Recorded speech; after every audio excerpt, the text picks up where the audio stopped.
I'm John Beug. We're here in Burbank, looking out over the wonderful 134 freeway. I work for the Warner Music Group, specifically Rhino, Warner Strategic Marketing. Rhino Records was a little label that was acquired by the music group a number of years ago, and it specifically is responsible for maintaining the asset of the catalog.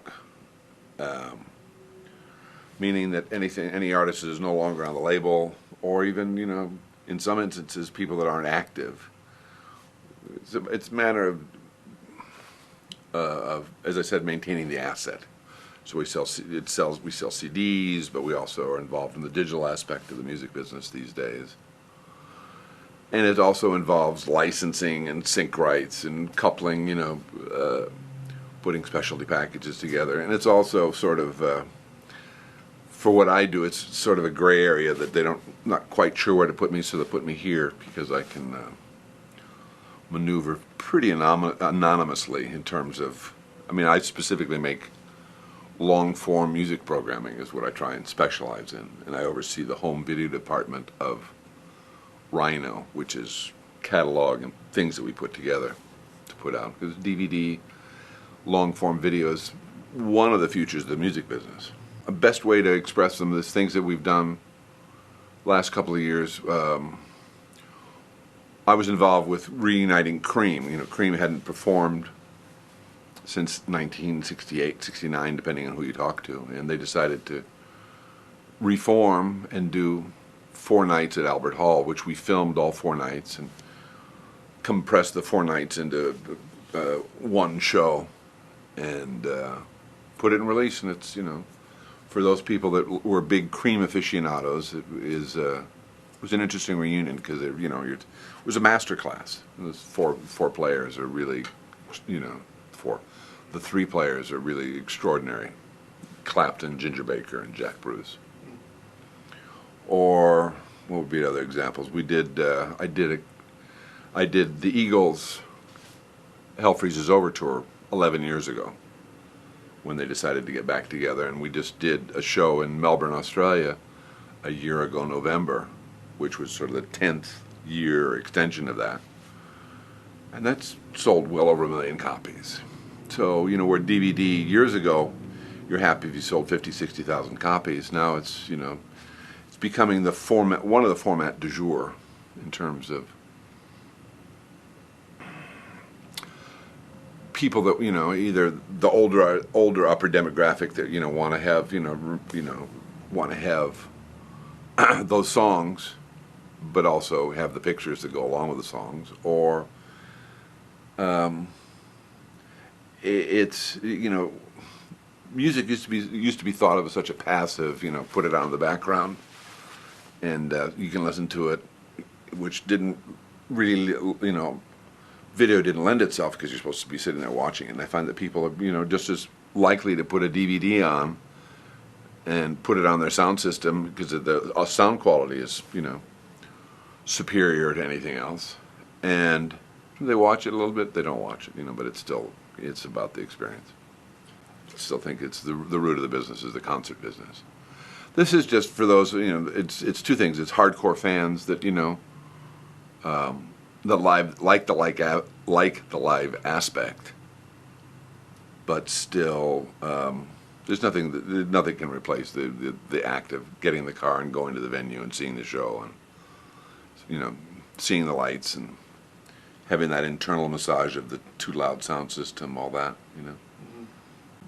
When I was in school, I had moved from small liberal arts school in central Illinois to back up to Chicago, which is where I'm from, and was fiddling around Northwestern and got involved with doing concerts at Northwestern University. This is 1968, 69. And it was a pivotal time in the music business, if you think about it. It was when FM radio suddenly exploded, not dissimilar to how the internet has exploded, but FM radio was a whole new avenue for music being exposed from about 67, 68, 69, those years. But I was promoting concerts, but I was working with like Joni Mitchell or Charles Lloyd or Tim Hardin or Paul Butterfield Blues Band, Laura Nero. Those are the sort of shows that I was working on. Still trying to go to school, and I got sort of dragged away from school and started working in and around the music business then in Chicago. And a guy named Lou Adler hired me because I'd been working with Cheech and Chong in Chicago and said, come to Los Angeles. And Lou Adler had a tiny little record company distributed by A&M, but had Cheech and Chong and had Carole King and had a couple of other projects. And that was where I started and worked with him for 72 to 76, 77. But during that time we did those Cheech and Chong records. We made Up in Smoke. We made the first Cheech and Chong film, Up in Smoke. And the Rocky Horror Picture Show was something that had just emerged out of, putting a show in at the Roxy, and it seemed like a good idea, and took it to Broadway. And it's interesting because at the time, the Rocky Horror Show was very successful in Los Angeles. New York hated it, wasn't successful, and the film really didn't emerge until 75, 76, years after it had been in release, and everybody thought that everybody made a lot of money on it, but it wasn't. It's only on the long run that it's been successful. And I left Adler and worked in the motion picture business for a number of years, actually just on the other side of the freeway here at Warner Brothers, and then was asked to come. Mo Austin called me in 1986 and said, "Well, how about if you come back to the music business?" And it's interesting. The music business has always been my first love, but it's to my advantage to sort of understand both sides of the film side, but also the music side. And sometimes they intersect, sometimes they don't intersect. But it's worked for me well because what I've then gone on to do the time I spent at Warner Brothers Records solely was responsible for making music videos, and then started evolving into longer form projects just because that's what I was interested in, and whether I was ahead of the curve or behind the curve, the businesses followed me or I followed it. I'm not quite sure which one, but I find that there's a segment of the marketplace that's interested in, if the artist is right, where I've talked about Cream, or I've worked with Eric Clapton for a number of years, somebody that has the repertoire and has the credibility and the musicianship, it works. It works. You can make a piece that's 2 hours in duration that holds the audience. And as I've evolved, I've just tried to stay maybe 1 or 2 steps ahead of what's going on in the music business. DVD, I started putting DVDs out 12, 14 years ago. I mean, it's funny because the first one I did a show with Eric Clapton called Unplugged, basically for MTV, with never any real intent of putting it out, but we put it out on CD and, at the time, VHS. And it performed okay on VHS, and it's now, obviously, the Eric Clapton's Unplugged has sold, 18, 19 million CDs and a couple of million DVDs. Just because it was a great piece. He's such a great performer, and it worked. And the cycle has just sort of continued. My dumb luck, I guess. Was it the Tears for Heaven? That's where Tears for Heaven, that's where that song was introduced, yeah. Yeah. And it was interesting because he just did it. I think it was, for my sense, it was a very cathartic time that he immersed himself in music. He had lost a son. And I think the way that he healed himself was by writing, and because there was some wonderful songs that came out of that period. Tears in Heaven. There's another song called My Father's Eyes that he wrote, which was a song basically to his father who he had never really met. But it's, I guess maybe the easiest way to contextualize what I do is that I'm a facilitator. I'm there to work with the artist and to guide them through the process of quite whatever they want to do. And as the business has evolved from analog recording to digital recording to CDs to DVDs, it's helping the artist through the process of understanding the medium and then working within the medium. Clapton being an interesting example because he's not really, he's interested, but doesn't really like being photographed that much, but still puts up with it and understands the power. Like we did a piece a year or so ago, he put out a record about sessions with Robert J., which is his great love of Robert Johnson, and he wanted to replicate's the wrong word.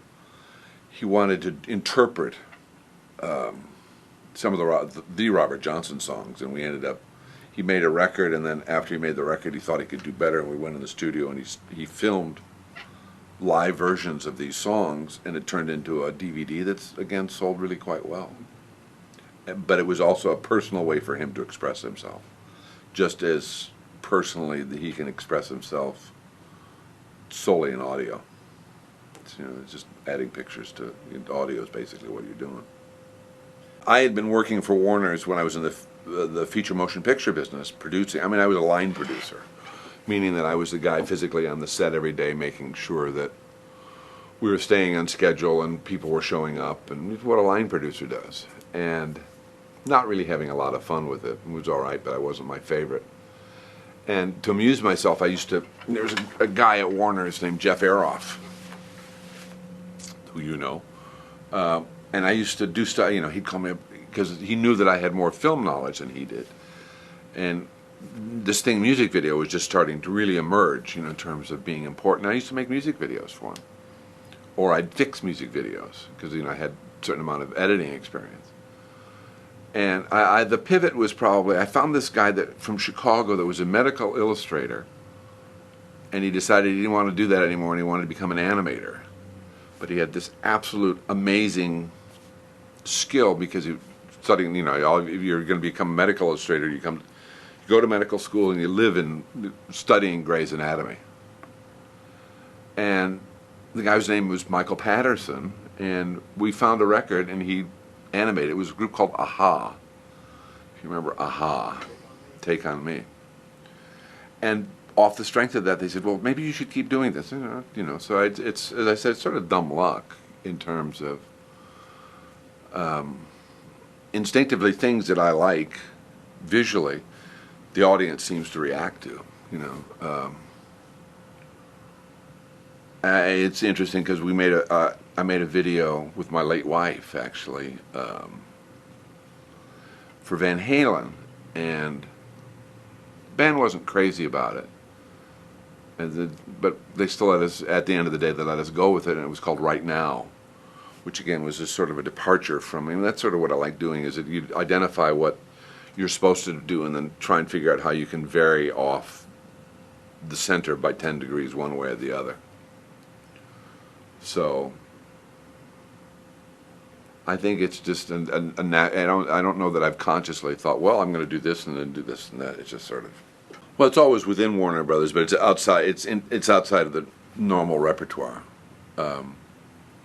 I think the best way to answer that is that over the years I've developed sort of right brain, left brain capability, meaning that I have the creative side, but I also have this side of understanding that the reason I've been able to exist is that the things that I do, I'm selective enough to know that if I do this, it should be successful and it should sell. And if I don't overspend, I want to put as much money on the screen, but I also want to be able to, at the end of the day, have sold enough copies that it's the balance sheet looks good. It's profitable.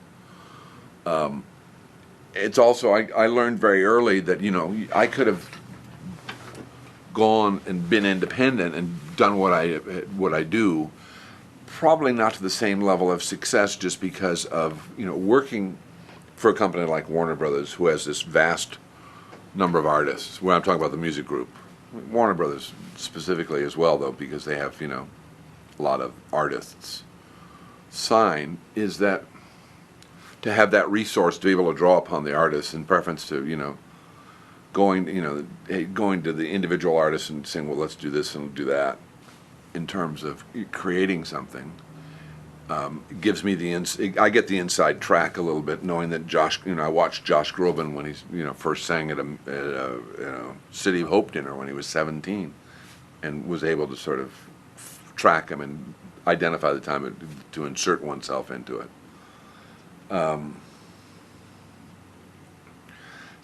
It's interesting that for what I do, the music business, and as I've been evolving, as the music business has been evolving, it's nice to have the umbrella of working in a company like Warner Brothers, because they help through the, sometimes you have a good year and sometimes you have a crappy year, and they tend to remember, oh, that was a good year, so we'll keep you around. But it's about making money is the reality of it, and making money, but also be consistent, in terms of the projects that I do, and that they're, either critically or financially or both rewarding. And I've also, been doing this long enough, like I was talking about Cream earlier. Cream was signed to Atlantic years ago, but, weren't in the business for 30 years, so that because of my relationship with Eric, and because I've had enough of a reputation in terms of being able to film something, in this instance, is film 4 nights at Albert Hall as invisibly as possible, because they didn't really want cameras getting in the way. They wanted people to come and enjoy the experience without having a jib arm flying around or any of that. So we shot that with 10 cameras, but you can't find them. I know where they are. Are they all static cameras? 3 of them were. 3 of them were static. There was 2 pedestal cameras back by the sound desk, and there was a hot head on a real short stick, mounted, looking down, basically in the back of Ginger Baker's head, but also could tilt up and look into the audience or move and find Ginger Baker or Jack Bruce or Eric. But the rest were, steady cam, handheld. There were 2 handheld cameras on the stage, and the rest were out wandering in the audience. And actually, we had a steady cam that was wandering around up in what I call the cheap seats. But it worked, The point being is that the music business is a business of relationships, and being as good as your word, and being consistent creatively, or trying to be consistent creatively, without being impetuous or egotistical. At least, I try and, it's not about me, it's about the artist, and I try and create an environment that the artist is comfortable working in. And I don't think that that's an unreasonable task. It's something that I think is obvious, and I think even though we've gone through an unpleasant period in the music business, meaning like the last 5 or 6 years, I believe the music business is cyclical, and we go through periods of extreme creativity, and then we go through, and really some wonderful music evolving, and then we go through periods of less than interesting creativity, which is, I think we're just I really think we're coming out of now. We're not all the way out, but some of it was a function of what I call Pro Tools. When you have a computer device that can make anybody basically sing, and it can tune bad playing or create playing, and tune a bad singer into a good singer, it doesn't inspire people to achieve creativity. That makes and there's also sampling. I with great relish tell the story of talking to my kids about no, Puff Daddy didn't write Every Breath You Take and sitting them down and playing the original version that the Police you know, because they just sampling, you could, take a middle eight out of something, or you could take, a bass line or a lead line and turn it into something else. But I think that people are coming back to wanting to know how to play their instrument and wanting to understand how it works and how how melody works. Even because I think there's, as hip hop and certain kinds of rap are now headed back towards melody and what one would think is more traditional structure, more traditional musical structure. Oh yeah, absolutely. I don't know what else I'd do. I don't know that it's. Yeah, I don't know what else I would have. I can't imagine doing anything else. I sometimes fantasize when I get really angry about not wanting to do this anymore. And there's only so many days you can grow tomatoes in Southern California, which is about the only other thing I really like doing. So, and it's not really hard growing tomatoes, and you can't make a living at it. You can eat them, but you can't make a living at it. I found the feature motion picture business frustrating, just in terms of making a picture is more about the art of the deal than it is about actually making the project. The last film I worked on, from the time that I was involved in developing the script until the picture was released, was 4 years. Music business, I get a phone call, I don't know, 6 or 7 weeks ago saying, wouldn't it be really great to film the James Taylor Music Cares show, which is around the Grammys? And we pulled the production together in about 10 days and shot it high def with 8 cameras. And it will be done and on the street in August. Wow. And it's a great lineup, because let me see if I can, it's Dixie Chicks and Bonnie Raitt and Bruce Springsteen and Paul Simon, James, Keith Urban, Jimmy Buffett, Dr. John with Taj Mahal, Alison Krauss with Jerry Goodman. It's a wonderful lineup.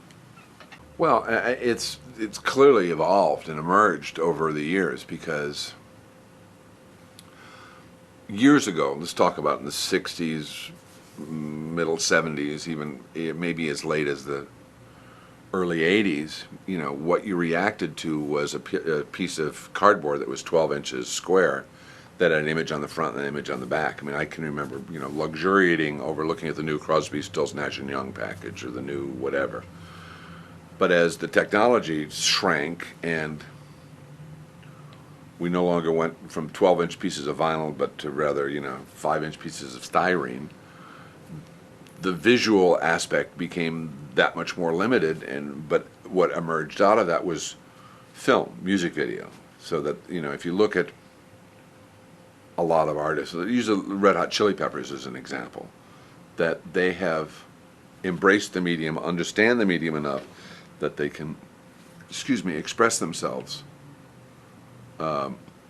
equally as making music, but also then it's not about interpreting their music, but rather they can provide a point of view about not what the song's about, but this is, they're able to express themselves. If you think about some of the clips that they've made, because they're pretty out front, especially off they have a new record coming out right now. But if you think of the last album and some of the videos that they made, like Californication, which was this video, it was basically a video game, except it wasn't. It was a music video that looked like and working with really creative, interesting directors. Most of the videos off the last record were made by Jonathan Dayton and Valerie Ferris, who now have a big picture coming out.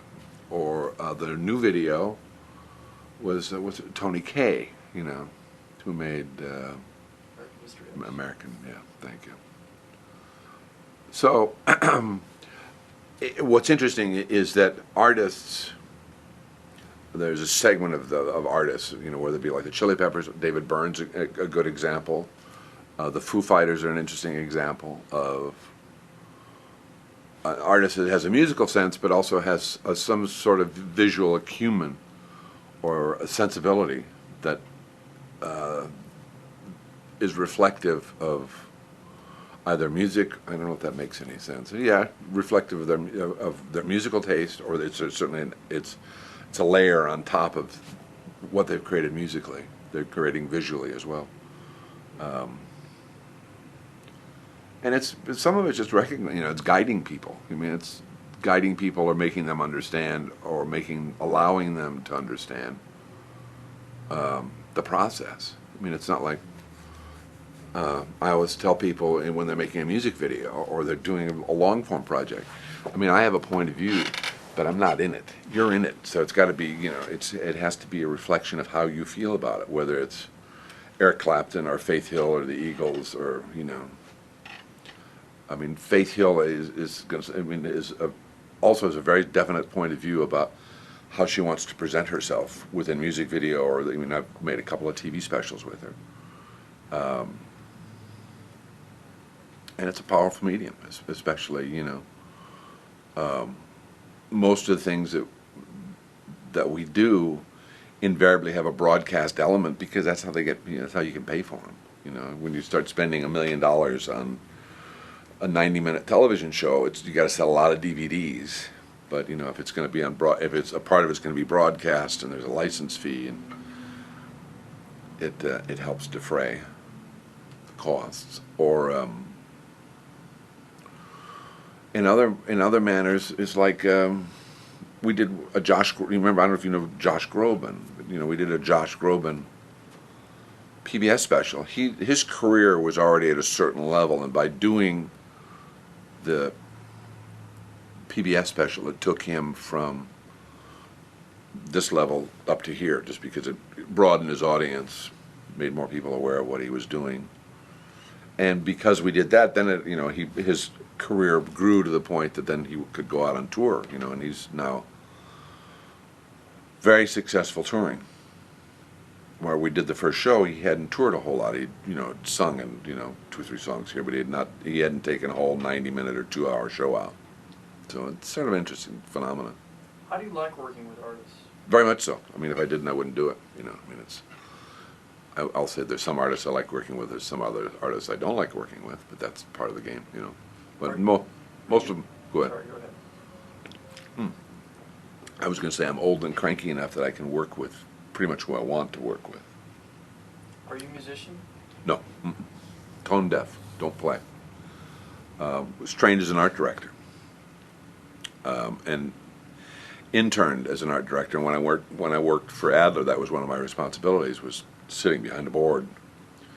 But that didn't last very long, just because there were so many other opportunities. And not that there's anything wrong with being an art director, but I think it's just being trained as an art director gives you a certain visual sense in terms of not even so much what you like and what you don't like, but what works. And you sort of meld your taste into a taste that the general public's going to respond to. I don't know if it's advice, but rather an observation, which is in some regards I don't think it's changed, because some of it's about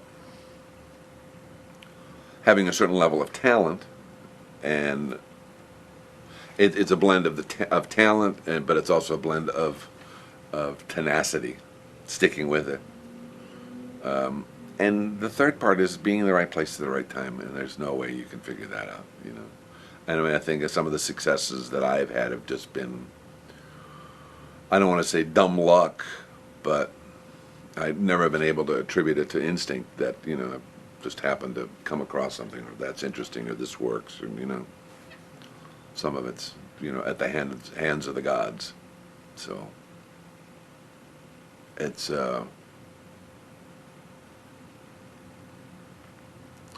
I think if you stick at it, you stick with it long enough, and you can experience certainly being able to keep food on the table and a certain amount of creative fulfillment. It works. I mean, that's video on demand is the future. Where people are going to have a great big pipe in their home. Pipe being a delivery system, whether it be fiber optic or cable or whatever, that you're going to be able to at your whim call up and watch whether it be, The Sopranos or the new feature motion picture or the new Eric Clapton concert. It's still going to be about quality of the product. It's my favorite analogy, good, fast, cheap, pick two. If it's good and people know that it's out there, they're going to watch it. People complain about the movie business in this year of '06 not being very good because the movies aren't very good. The movies are good, people will go see them. There's too many distractions out there. You have to, the bar keeps on raising up higher and higher because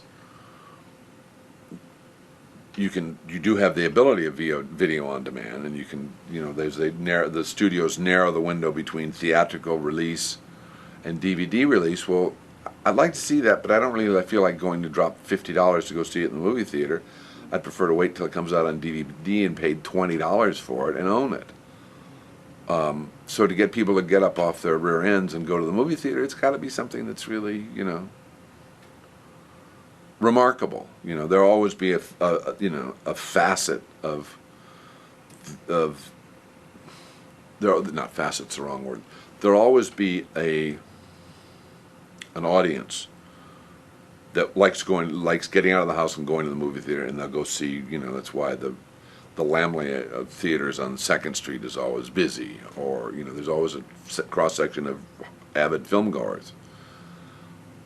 The exhibitors have built probably too many screens these days, and they're not can't understand why they don't have enough product to keep the return that they want on their investment of building this building that's got 8, 10, 12, 14 screens. I know that because they keep turning to what we do, making long-form concerts, documentaries about music, and want to run those. Well, maybe we can get, I was intrigued when the Marty Scorsese Dylan piece came out. We screened it in 30 screens, and that was 3 hours and 40 minutes. But there were enough people that wanted it. It was a one-night screening. It didn't run, traditional schedule. But I think that there's, if you make it and it's good, they'll come see it. They'll either see it on video on demand, especially as the quality of the audio improves, and you can get 5.1 surround, and you can get full, eventually be able to get full, either PCM or 2496, not 2496, 90s. What's the higher? What's it really resolving these days? I guess it is 24 by 96, 24-bit, 96 hertz audio, which is very close to analog in terms of full spectrum of what you can listen to. I think that there's a big hole generationally of a couple, 2, 3 generations that you don't think about buying. Well, who's a good example that I don't want to piss off? You don't think about buying Ice-T's greatest hits. You don't think about buying, a lot of the rap. The songs are just too disposable. Some of the American Idol artists, they have one hit and they're gone. I think that's part of the cycle, and now we're coming back to people that are going to create repertoire, that are going to continue writing.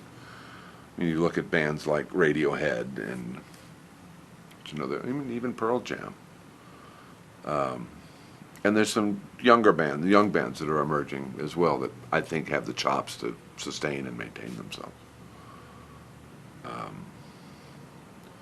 But the future is, as I said before, if it's good and you tell people it's out there, they're going to come see it, whether they see it by going to the store and buying a DVD of it, because the DVD business or the CD business will never entirely go away. There'll always be people that physically want to buy something and put it on their shelf. But the greater part of the audience is going to be watching it on a pay-per-view or a video-on-demand basis, and even listening for that. How many people do you know that download off iTunes or one of the MP3 incantations of it?